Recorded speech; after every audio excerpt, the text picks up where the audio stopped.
Welcome to Chasing Tents, everyone. My name is Abby. Thank you so much for joining me on this Christmas morning, 2022. So Merry Christmas to everybody. Now, one thing I've been promising everyone for the last 3 years, that I'll be doing a garage walk of what's inside my garage, anything and everything inside my garage.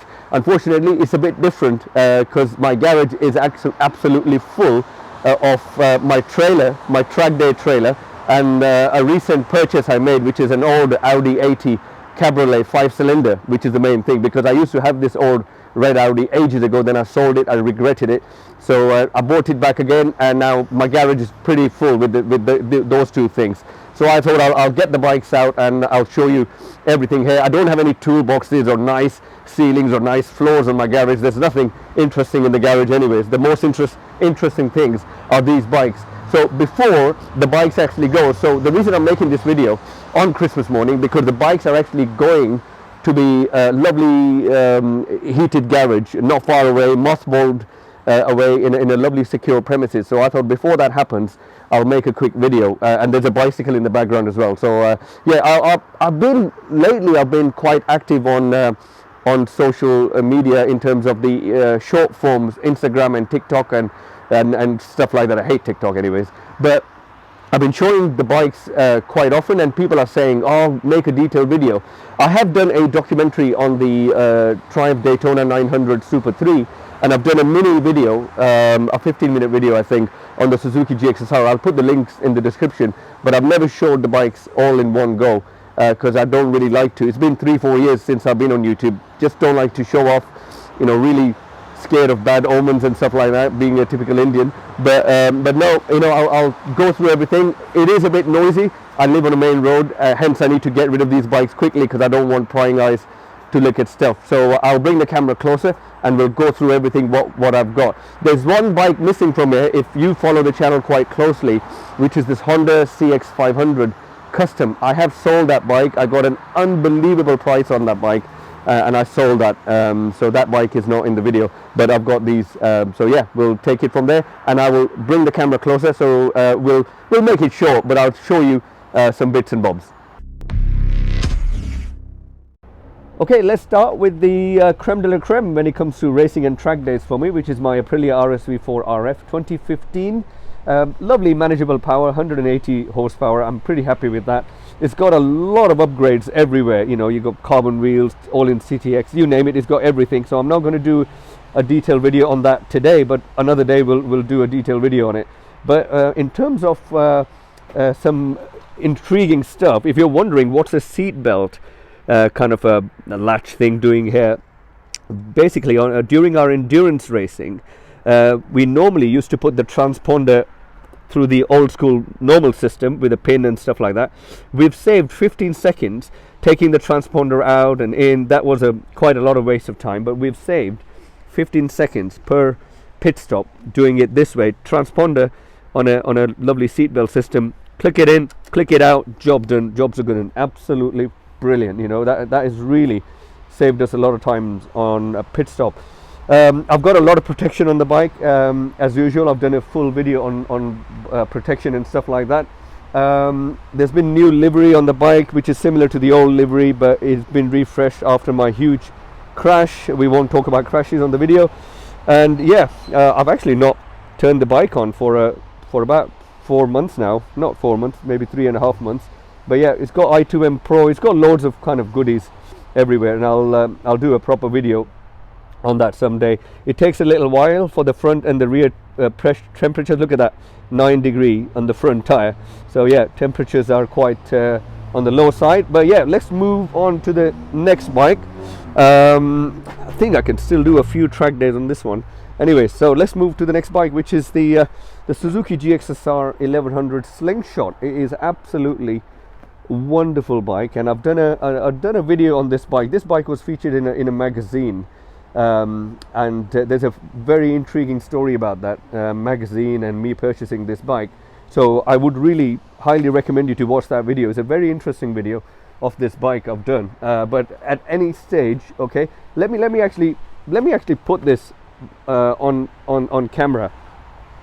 If you are hoping that I'm going to start any of these bikes, you can switch off the video right now, because I had one guy on that old Suzuki video saying, oh, you never started the bike, you never revved the bike. It's Christmas morning, and at that time I was at a stately home, not stately home, like a listed building in the UK, and they gave me special permission to shoot the video there, and I wasn't going to start and rev the bike. And it's Christmas morning today. Even though I live on a busy road, which you can hear, I'm not going to start any bike or rev any bike. So if you are waiting for that, you can please switch off, because I don't want any complaints in the comment section about that. So anyways, let's continue.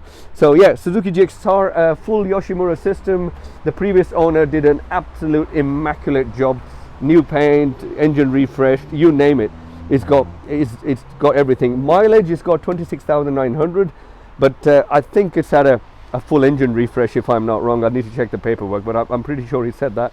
Yeah, it's pretty much original except for the exhaust, which I'm quite happy with. It's got a full Yoshi system. I think it's called a duplex system, if I'm not wrong. Correct me, please, if I am wrong. It's got those little gas canister thingies which hold the exhaust gases and then let it go. There they are. That's one of them there. So yeah, please educate me if I'm wrong.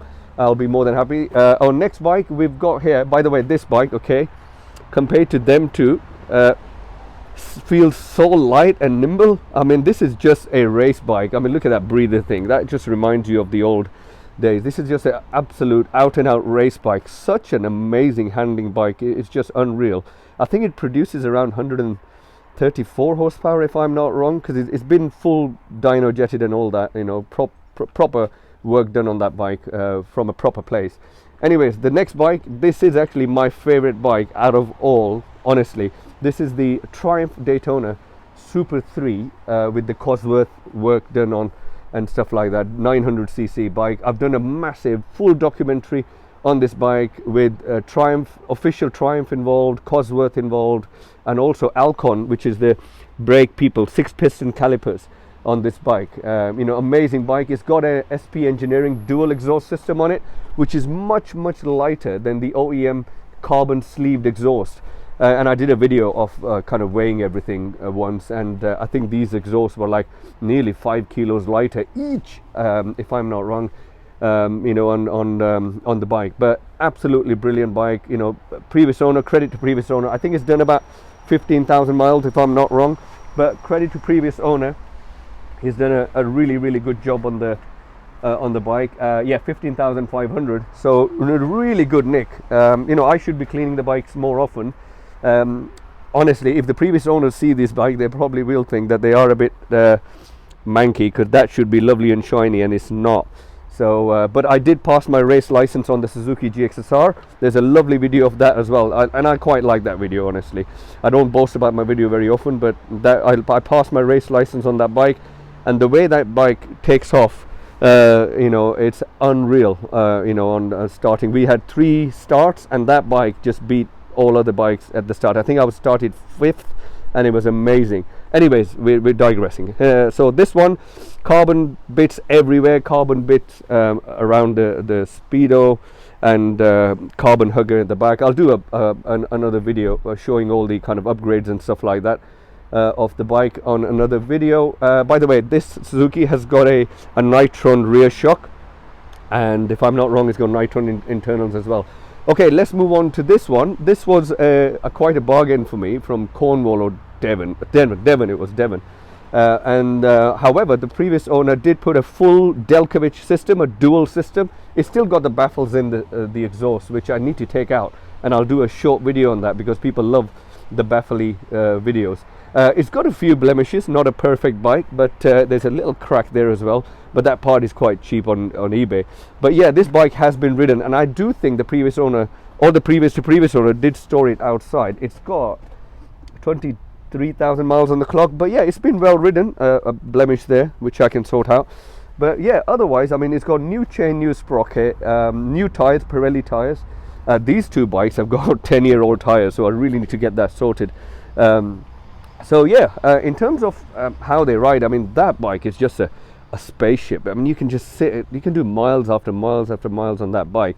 I don't ride them as much, but yeah, you can do a lot of miles on that bike. And the reason this bike is my favorite, this particular one, because it's got a triple engine. I'm a huge advocate of a triple sound or a triple engine, but it's got a very kind of a lower center of gravity, believe it or not. You know, once you get going, it's such a beautiful handling bike.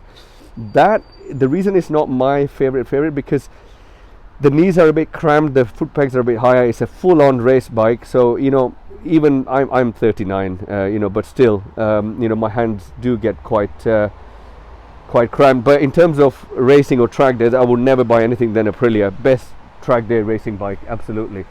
One thing I've not showed you is the fully carbon Basso Italian race bike. Honestly, I probably have done 10 miles on it in the last 3.5 years. I bought it from the bike to work scheme. I think it was £1,100 or £1,000. I don't remember exactly. And I bought loads of extras like pedals and all sorts, speedometer, boardman, and all sorts of things, and puncture kits and stuff. But it is an absolute, I mean, the guy said it's got magnesium wheels. I don't believe it. You know, the guy who was selling it, it was I think, was it Bike Republic, which have closed down now, Halford's sister company or something. But it is fully carbon, very light, very light bike. I don't know how much it weighs, but it is super light. But yeah, in terms of lightness, let me tell you, the Aprilia and that, you know, this handles so well. These two are a little bit heavy. But yeah, guys, I don't want to make this video too long. I hope you guys enjoy your Christmas dinner today and everything else. But yeah, these were my bikes, and yeah, let me show you my face for a lovely goodbye. Have a lovely Christmas and a brilliant New Year, guys. I'll keep putting these videos more often of all the bikes. I should be doing it more often, and I don't. I mainly do track and races, stuff like that. But you will see a lot of videos, and you will also start seeing some shorts, you know, some kind of portrait mode short videos. I'm a big advocate of long videos, but you know, you got to do short videos these days because YouTube loves it. Anyways, guys, look after yourself. Thank you for watching. Take care. Do like and subscribe if you want to watch further videos. Take care. Happy New Year.